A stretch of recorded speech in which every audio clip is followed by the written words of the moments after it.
About 20 years ago, I was approached by a social worker who asked me to house some participants in one of her social impact programs.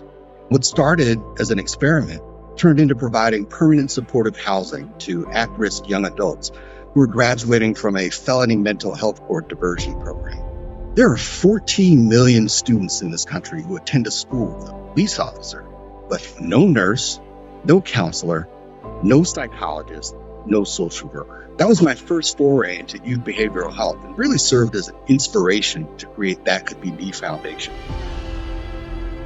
My name is Derrick Tarver. I'm the founder and CEO of That Could Be Me Foundation. We're located in Philadelphia, Pennsylvania. That Could Be Me Foundation provides underserved youth with access to artificial intelligence-based creative expression technologies to empower them to express who they are, explore who they want to be, and define their vision for their communities. Our Creation platform provides digital education training, social self-care and wellness skills training, and a peer support community for their journey. Youth would have access to AI-based tools like Refusion and Lyric Studio to create lyrics and spoken word and poetry, Canva and Adobe Firefly to create digital images. The idea came to me during very long walks during the pandemic when everyone seemed to be incredibly vulnerable. I had lots of spontaneous conversations with lots of very, very restless kids. What they told me absolutely convinced me of something, that they are full of big, bold ideas about their future, but they didn't really have the skills to fully express themselves and to manage the onslaught of emotions that they were feeling at the time. Even if underserved youth had instant access to an endless supply of behavioral health support, the way that that support is delivered today doesn't meet their needs because of the stigma attached to accessing behavioral health support. Secondly, because of the fear of the parental consent that's required.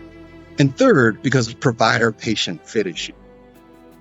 In 2022, I attended the Independence Blue Cross Health Equity Summit. And during the lunch break, I happened to sit with the director and staff of the Impact Labs, and I shared my concept with them. It was truly a serendipitous meeting, one that really left a lasting impact on me for a couple of reasons. Ritz and Tia Abdul-Hadi from the Impact Lab were so incredibly passionate about health equity.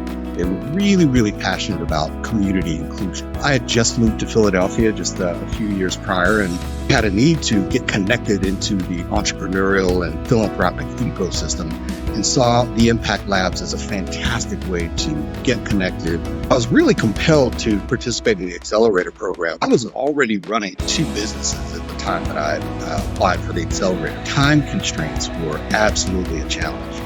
I was very, very blessed and fortunate to have connected with several amazing volunteers on a number of levels, both subject matter experts, folks like McNiman for product design, but also I was connected to some young and up-and-coming user experience designers who volunteered their time and effort to really assist me with creating a user experience that would wow the youth. The mentorship component of this program was absolutely phenomenal. And one of the things that I liken it to was being handed the keys to the city. Cold calling certainly is not a comfortable thing to do, but it's certainly much more comfortable.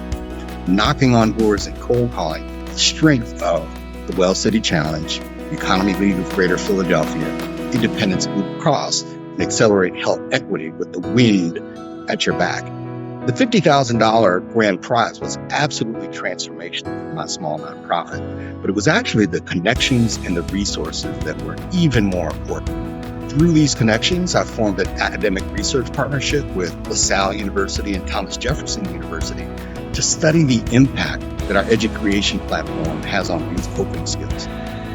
Through that experience, I've been connected to 2 amazing professors at these institutions, but even more importantly, we've added to our team an undergraduate student in computer science, Kevin Wiedemann, and a doctoral student in psychology, Elizabeth Wayne, who is actually going to use this project to inform her dissertation. We've got some product design and branding consultants that are now part of the team. That would not have been possible without the grant. It's helped us to see our product development efforts in a new light and ensure that the platform that we're developing is going to wow the youth and keep them engaged for years to come. for future participants, in addition to taking advantage of all the program requirements, create a personal growth plan in advance.